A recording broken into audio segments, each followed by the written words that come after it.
visse muligheder, kun 2 kampe, der spilles, men jeg kan fortælle, at uanset hvordan det går, ja, så kan en 13'er i denne uge, og det er måske lidt overraskende, ikke give under 177.747 kroner. Det er altså den dårligst tænkelige mulighed. Så det ser ud i øjeblikket, hvor der er altså et kryds i kamp nummer 5 og et total ud for kamp nummer 9, så vidt vi har kunnet konstatere indtil nu, så fører Grimsby over Blackburn med 2-0. Ja, så er 13'erne i øjeblikket, hvis de 2 tegn holder, og det er altså foreløbigt, hold fast i det, 444.369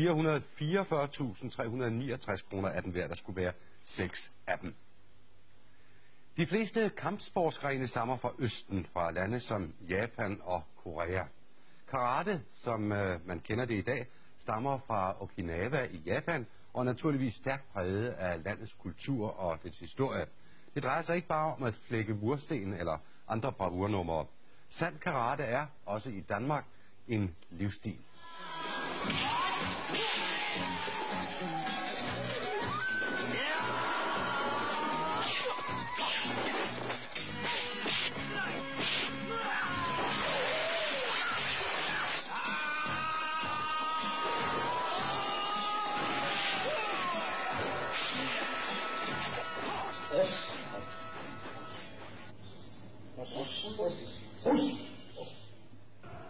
Ja, det er et langt spring fra Bruce Lee og Hollywoods karatefilm til karate i Danmark. I dette tilfælde Karateakademiet på Amager, hvor Jørgen Bura er chefinstruktør. Han var en af de første danskere, der begyndte at dyrke karate. Han vandt i 1969 det første officielle Danmarksmesterskab under Dansk Karateforbund, og han er med 28 års erfaring i dag træner for det danske landshold. De unge mennesker, der starter med at træne, for eksempel her, ved de, hvad de går ind til? Ved de, hvad karate er? Nej, det gør de ikke. Hvorfor kommer de så? Ja, jeg tror, det er efterhånden er karatesporten jo, og karate sig selv udbredt mange steder gennem en masse film og den slags ting. Det er faktisk det kendskab, de har. Eller eventuelt, de har været til et Danmarksmesterskab i karate hjemme og set, hvad de mener, karate er. Det giver jo et helt forkert billede af, hvad karate egentlig er.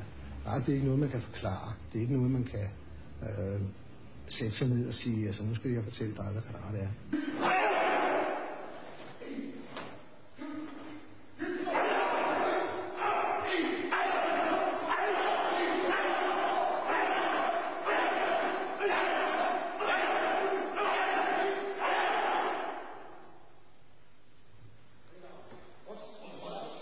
Jeg mener, at karate, det er selvfølgelig nogle fysiske øvelser, man laver, men det, der er meget vigtigt, det er baggrunden for karate.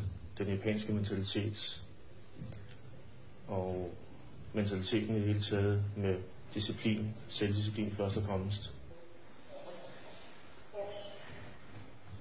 Disciplin er et nøgleord, og i træningssalen er disciplinen tydelig. Det virker måske fremmedartet på mange danskere, men hænger sammen med karates japanske oprindelse, og har så også den rent praktiske funktion, at det sorterer de værste bisser og slagsbrødre fra. Man vil være sikker på, at de, der lærer karate, også forstår, at det vigtigste er at undgå at bruge det farlige våben, en sådan kampsport kan være. Vi har nye elever her på Karateakademiet. Så er det sådan, at allerede efter den første time, så kommer de ned fra timen af og bukker for alle, når de kommer ind og ud. Det gør man, når man mødes. I stedet for at give hinanden hånden, så gør man det, at man samler fødderne og trækker hænderne ned langt på siden og bukker for hinanden. Og det tror jeg, at mentaliteten i karate, det tror jeg, det er, for der er så mange, der er på nuværende tidspunkt, så sidder I og træner karate. Alle de der ceremonier, der er i forbindelse med karate, med at hilse pænt på hinanden og sådan noget, synes du, det er fjollet, eller hvad synes du? Nej, det er ikke fjollet. Høflighed. Så det kommer helt naturligt? Det er altså, man lærer det efterhånden. Den strenge disciplin i træningssalen påvirker så meget, at forældrene ligefrem kan mærke en forandring derhjemme.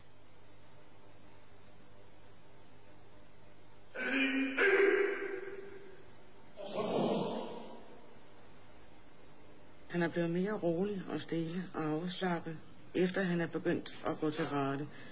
Til at det er virkelig godt, altså at han lærer disciplin, og hvad det vil sige, at tage hensyn til andre kammerater, som, altså når han er sammen med andre kammerater, ikke at de bare farer rundt og farer i hovedet på hinanden.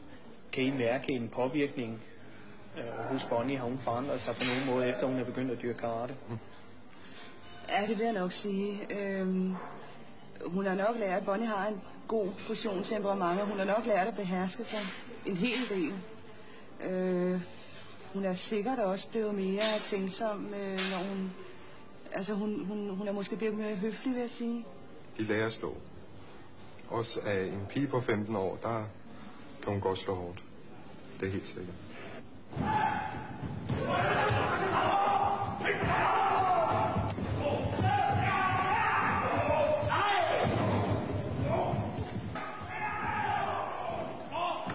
Karate stammer fra Japan, og de fleste klubber går højt op i at bevare kontakten til den oprindelige karate. Den mangedobbelte japanske verdensmester, Tanaka, kom i midten af 70'erne til Danmark, hvor han boede og underviste i 2 år. Siden har han hvert år brugt omkring en måned på at tage til Danmark og træne danske instruktører. Men hvorfor valgte han i sin tid netop Danmark?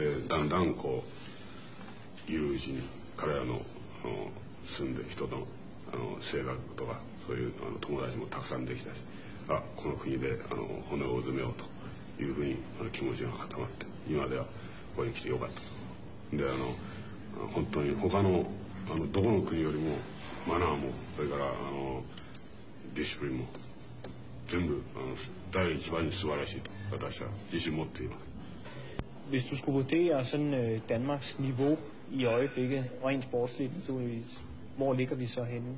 Vi ligger godt. Vi er lige kommet hjem med en bronzemedalje. Frank Bure har lige vundet bronzemedalje ved verdensmesterskaberne, der blev holdt i Australien. Og vi havde 2 andre kæmper med, de placerede sig blandt de 8 bedste i verden, så vi ligger godt. Jeg mener, at nu kan jeg selvfølgelig først og fremmest sætte på mig selv, at vi er ligesom kommet til et punkt, hvor man er kommet over den grænse, hvor man er begyndt at få en medalje. Og det er både selvfølgelig, at man får medaljen rundt om halsen, men også rent psykisk er det utrolig vigtigt, at man ligesom kan se et mål med det, man træner med.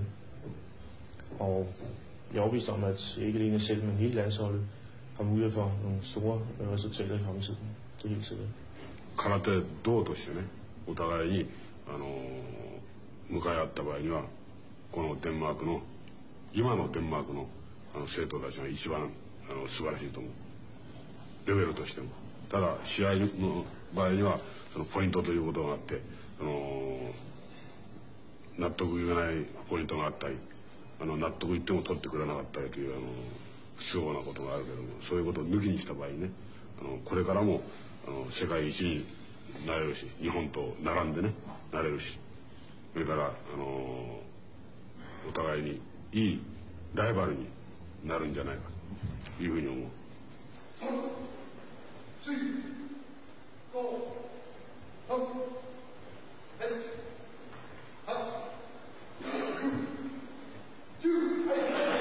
I øjeblikket arbejdes der på at gøre karate til olympisk disciplin. Det ser lovende ud efter, hvad man siger i WUKO, altså vores verdensforbund. Vi blev jo anerkendt som olympisk disciplin i år, i maj 86, på et møde, og hvorvidt det går videre, det har vi ikke hørt noget om endnu, men sådan som det ser ud nu, der ser det meget godt ud. Der har været en masse møder, og den internationale olympiske komité, de har været ude og overvære verdensmesterskaber, europamesterskaber, World Cup, og har prøvet derigennem at tage stilling til, hvorvidt det kan bruges som en olympisk disciplin. Frank Bure, regerende dansk mester i sværvægt og for tiden Danmarks bedste internationale karatekæmper, ville nok stå i første række, hvis der skulle sendes danske karatefolk til de olympiske lege. Men han betragter ikke karate som kun en sport. Hele mit liv er karate. Det vil sige, at alt er tilrettelagt efter karate på morgen til aften.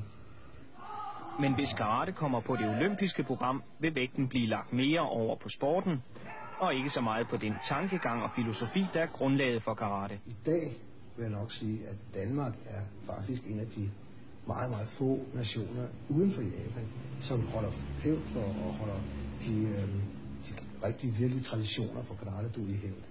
Alt for mange er gået over til det, der hedder sportskarate. Og det er sig selv også godt, hvis man så bare holder fast ved, hvordan man skal træne karate. Men der er mange, og der er desværre også nogle her i det her lille land, som starter med, når man begynder med at tage nye folk ind til karate, man begynder med at lære dem at kæmpe. Og det er jo altså, hvis det er min mening og forbundets mening, helt ravne galt. Men i forbundet, der kan vi ikke skille så meget til en livsstil. Vi skal mere skille til den idrætslige side. af sagen, altså nemlig den sportskarate, den sport, man har i karaten. Det er den, vi er nødt til at prioritere højst som idrætsforbund.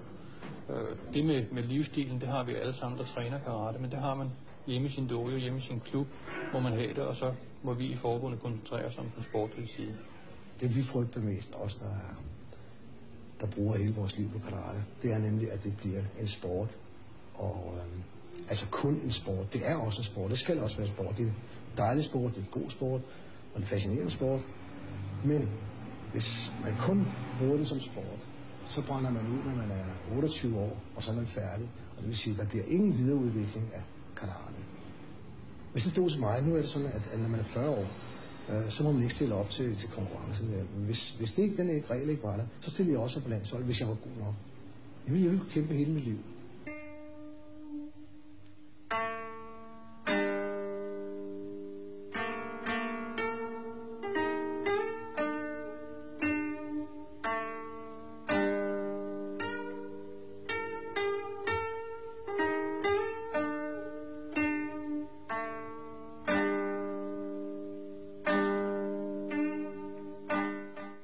Ja, den slags skal der også være plads til, og nu skal vi have plads til anden halvleg af tipskampen.